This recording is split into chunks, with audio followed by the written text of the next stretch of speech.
Hello friends, welcome to the lecture series of robotics. My name is Sugesh Amas.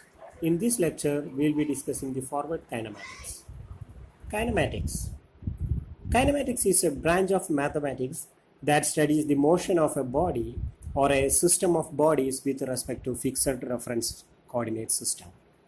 Kinematics is concerned with the position of the things or the angle between the things and is concerned with velocities. These can be translational velocities or they could be angular velocities. Kinematics is not concerned with the forces and moments that cause the motion.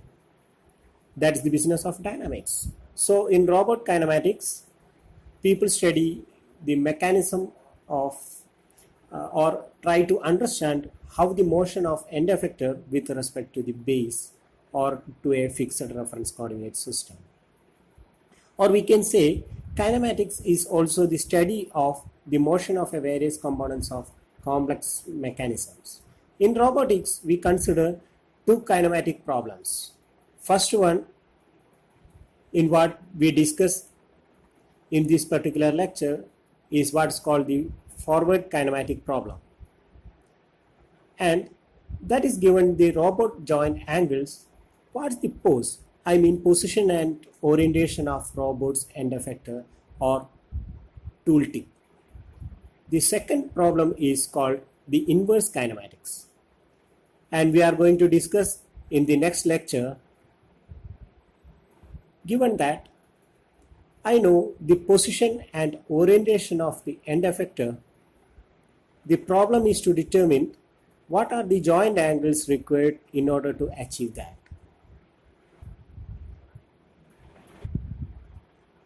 Next we will see kinematic chains. This kinematic chain is an assembly of rigid bodies connected by joints to provide constrained motion.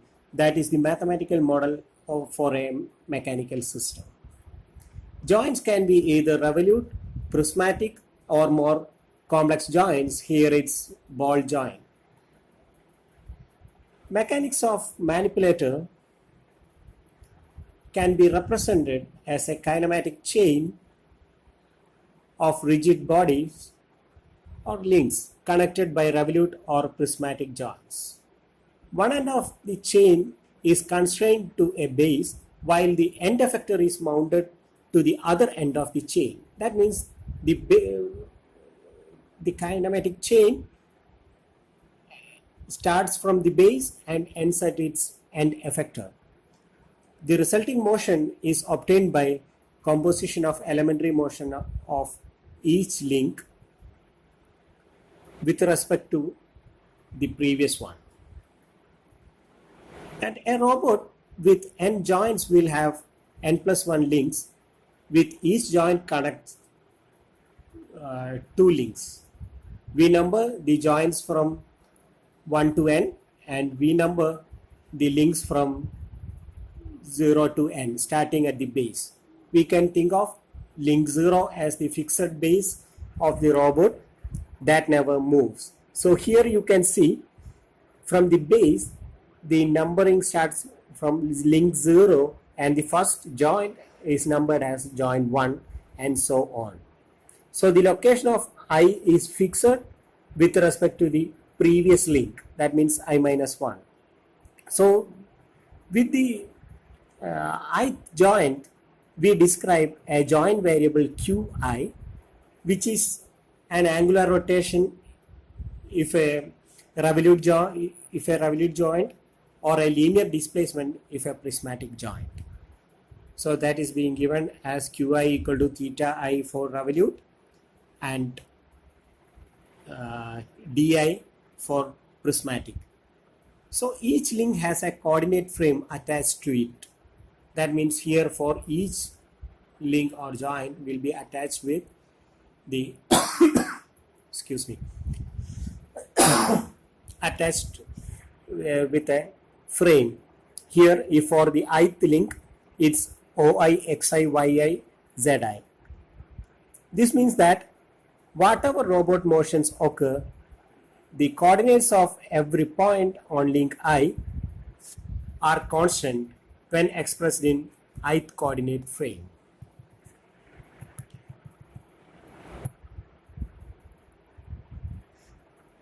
And the figure shows some frames attached to the 3-link manipulator.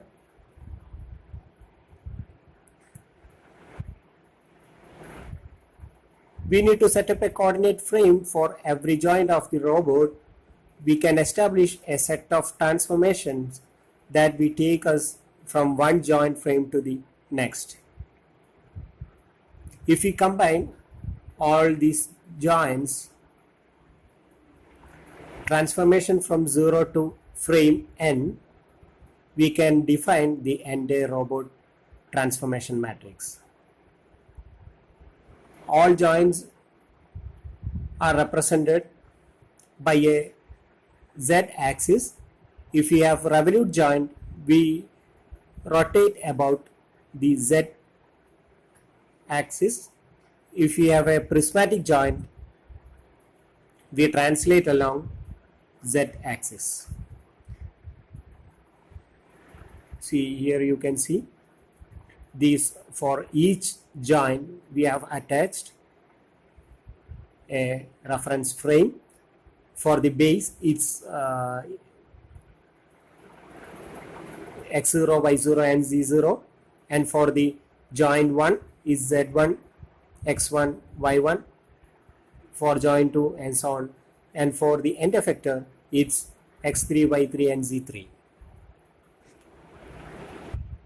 So suppose AI is the homogeneous transformation matrix that gives position and orientation of frame J with respect to the ith frame. As robot configuration changes, the matrix AI also changes, because AI is a scalar variable, and the homogeneous transformation that expresses the position and orientation of jth frame with respect to the ith frame is called the transformation matrix, and it can be represented as, here you can see, Tj of I.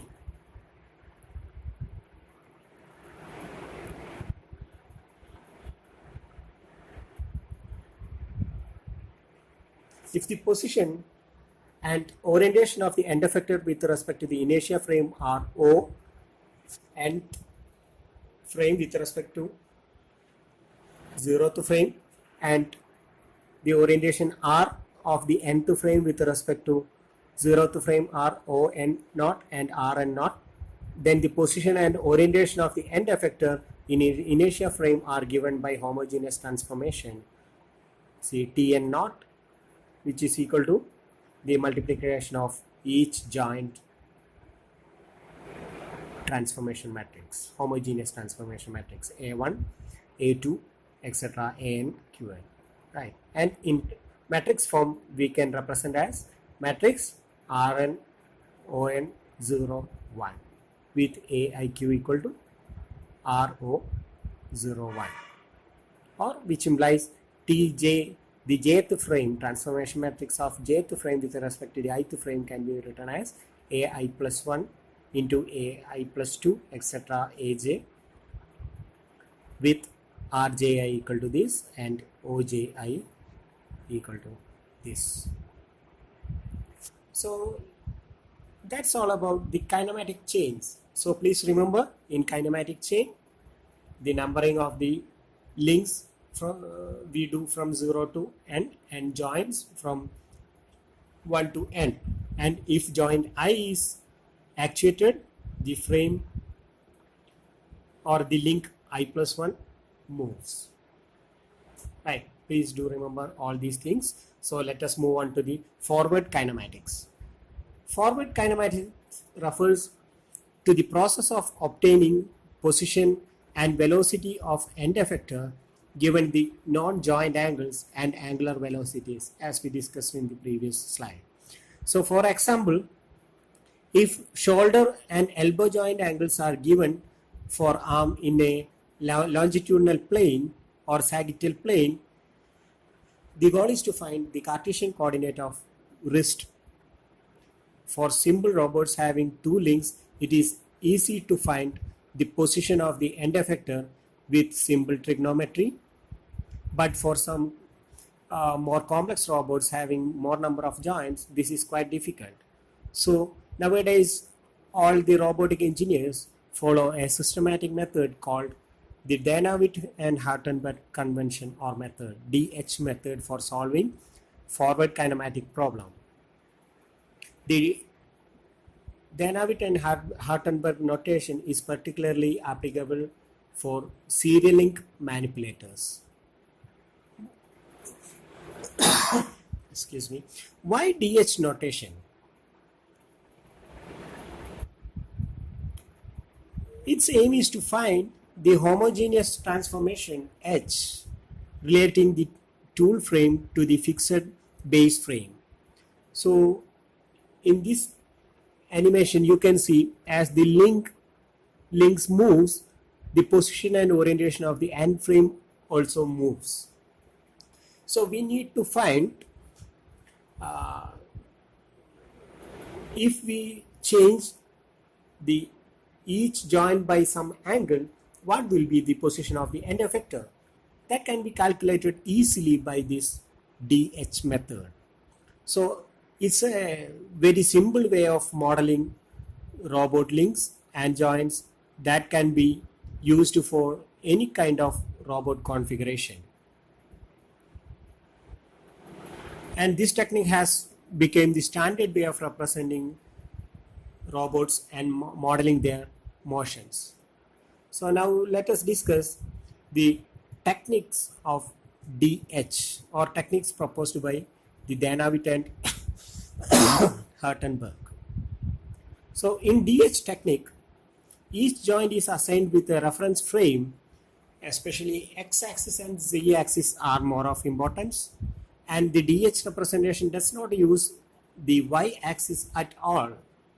So we need to specify 4 parameters that will allow us to completely describe the transformation from one frame of the robot to the next. So these parameters are called the Danawitt-Hartenberg parameters. When we describe a robot using this notation, we refer to the DH notation. So the matrix AI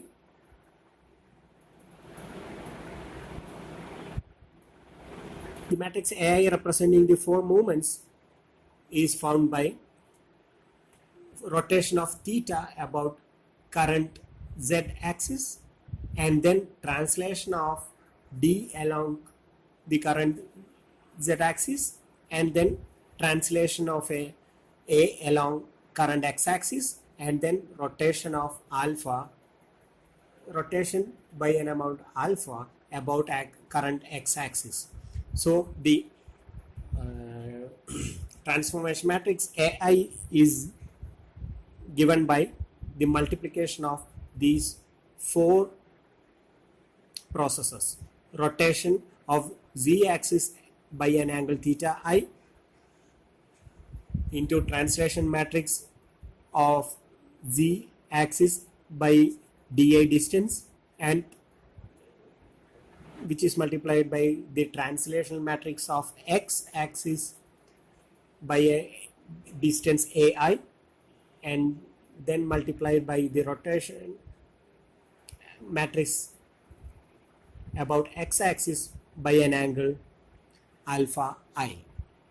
So this is the final result of this multiplication. So once we found all these 4 parameters, just we need to substitute that value here. That much simple is the DH notation. And the link and joint parameters, let us see from where we can calculate or how we can calculate the link parameters. First one, the link length AI. So which is represented here. You can see it is the offset distance between the Zi minus 1 and Zi axis along the x-axis. This is AI.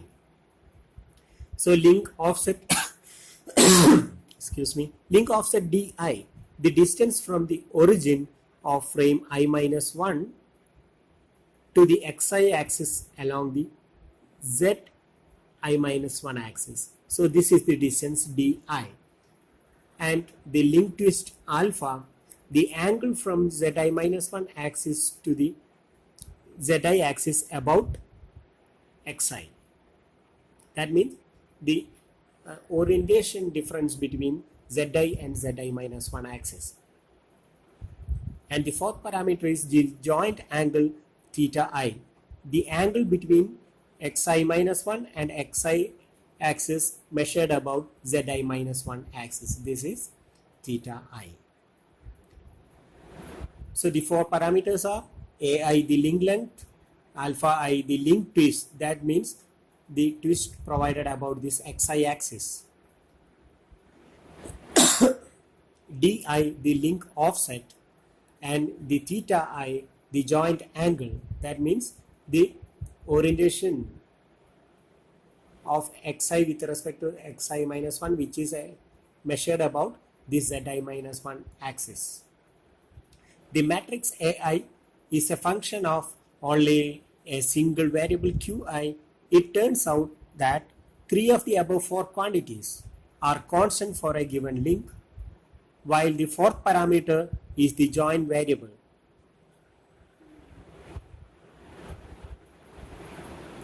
So with the ith joint, a joint variable is qi associated with, as we discussed in the previous slide, qi is theta I for revolute and di is for prismatic joint, and all joints are represented by the z-axis. If the joint is revolute, then the z-axis is in the direction of rotation as allowed by the right hand rule. If the joint is prismatic, the x-axis, sorry, the z-axis for this joint is along the direction of the linear movement.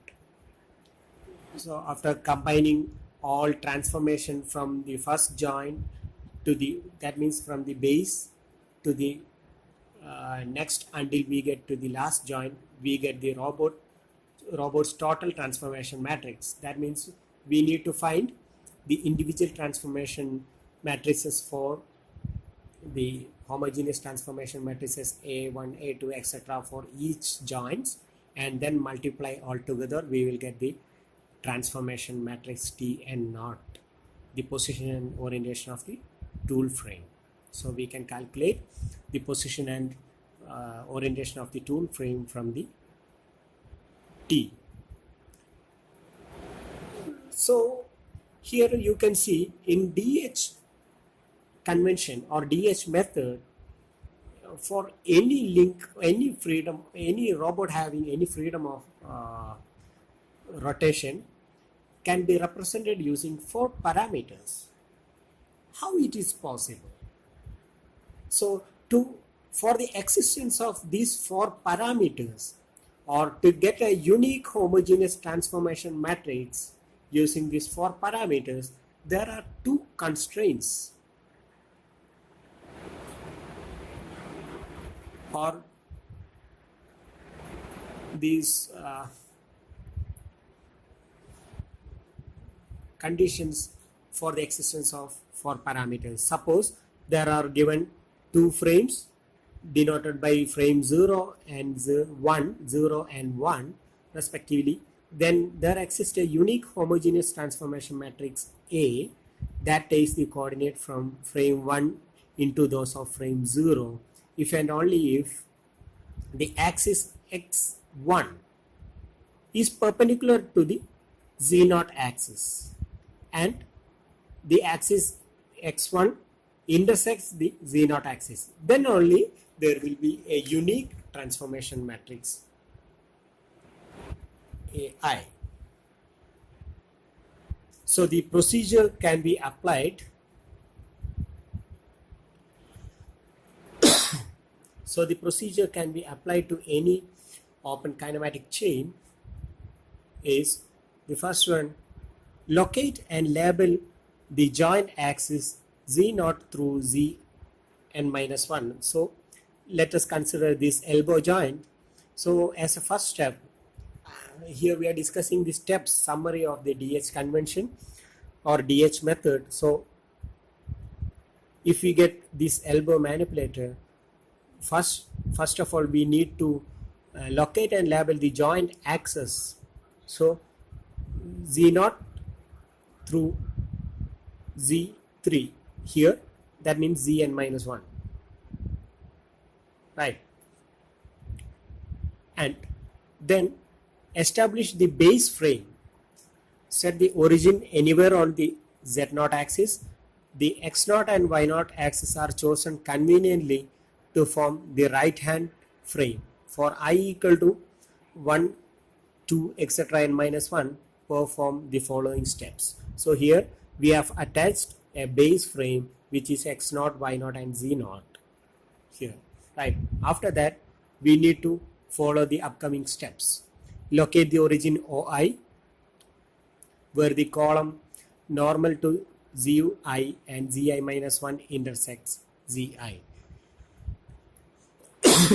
If ZI intersects ZI minus 1, locate OI at this intersection. If ZI and ZI minus 1 are parallel, locate OI in any convenient position along ZI. So establish XI along the common normal between ZI minus 1 and ZI through OI. So here is the second frame we have attached. So ZI, that means Z1 is the axis of rotation of this joint, and X1 is along the common normal to Z0 and Z1. So this is the common normal to this. So here we can take it to the left side or to the right side.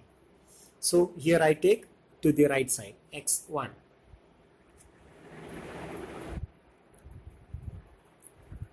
And here also please remember the Z axis or the Z axis must be the axis of rotation for the revolute joint, and for the prismatic joint, Z axis must be the linear movement axis.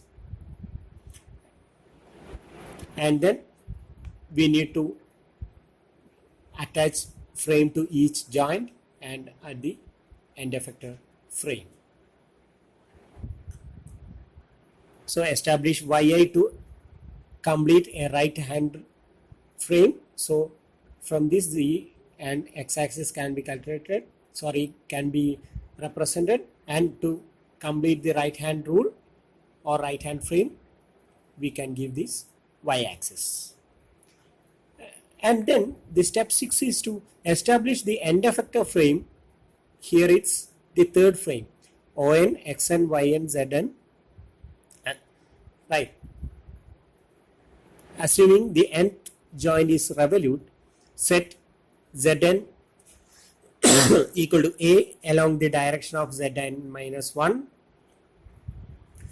Establish the origin ON conveniently along the Zn axis. Somewhere here we can establish the origin, preferably at the center of the gripper.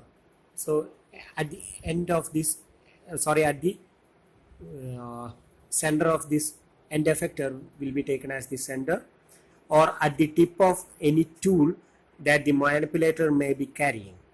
And then set Yn equal to S in the direction of gripper closure. So this is closure, and set Xn equal to N as S cross A. If the tool is not simple gripper, set Xn and Yn conveniently to form a right hand frame. Then create a table of link parameters which is called the DH parameters. AI is the distance along XI from OI to the intersection of XI and ZI minus 1 axis. So here you can see that is the distance between these two, the Z1 and Z2 axis. This is A2 here, and DI is the distance along ZI minus 1 from OI minus 1 to the intersection of the XI and ZI minus 1 axis. That means here this is a fixed, so the distance is between this point Z1 and this origin. This is the distance, and alpha I, the angle between ZI minus 1 and ZI measured about xi, and theta is the angle between xi minus 1 and xi. So all these things will be clear once we do the some examples. So and form the homogeneous transformation matrix AI by substituting the above four parameters. These parameters we need to substitute in the equation or in this matrix. We will get the transformation matrix for each joint, and then from T and naught form T the transformation for the entire elbow manipulator by multiplying each transformation matrix for each link. So this is the summary of DH convention. These are the main steps that we need to follow while allotting or doing the forward kinematic problem. So let us do an example. How to set up a table of DH parameters. So we need to provide to solve the forward kinematics of a robot are four parameters: theta I, di, ai, and alpha I. Using this table, we can just plug into the transformation matrix for each link of the robot and multiply them together as we discussed in the last slide. So let us consider this example for the same elbow manipulator. The manipulator is pictured after rotation theta 1, theta 2, theta 3 equal to 90, 0 and 0. That means this is rotated by 90 degree and then 0 degrees. And assume the link length of these are the link length A2 and A3 for link 2 and link 3, and the link offset is D1. So let us substitute all these values here. So let us take this joint 1, the theta. So for this it can rotate up to maximum of theta 1, which is variable. So substitute theta as theta 1 for link 1, and the link offset, that means the distance between these two joints, is D1. So substitute here D1, and A, since this is a revolute joint, there is no, these two are at same position, so it's 0, right? These two are of same position. This is the base and this is the first joint, so A is 0. And what about alpha? Alpha is the angle between Z0 and Z1, right? So it is 90 degree from this X, so it's 90 degree. So for a link or joint 2, so this can twist up to theta 2. So here is theta 2, and there is no D, so it's 0, and the link length is A2. Since this is a revolute joint, there is no offset. That's why here it's 0. D2 is 0 and A2 is the link length. And the alpha, you can see Z1 and Z2 are parallel, so the angle is 0. And for link joint 3, it can twist up to theta 3, so it's theta 3, and since this is a revolute joint, the link offset or D is 0. It can provide only rotation, no translation. That's why it's 0. And the link length is A3 from this to the end effector. It's A3 because these are assumption. We assume the link length is A3, right? It's given in this problem. And Z3 and Z2 are parallel, so the angle between that two is 0. So this form the table, right? Now we need to substitute each and every values. For first joint A1 is here, cos theta 1, this is 0, so we need to substitute here and multiply these three transformation matrices. We will get the transformation T.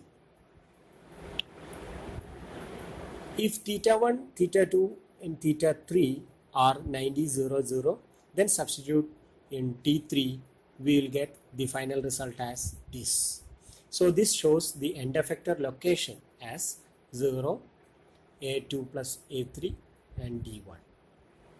This is along z-axis, this is along y-axis, and this is along x-axis. So this is all about the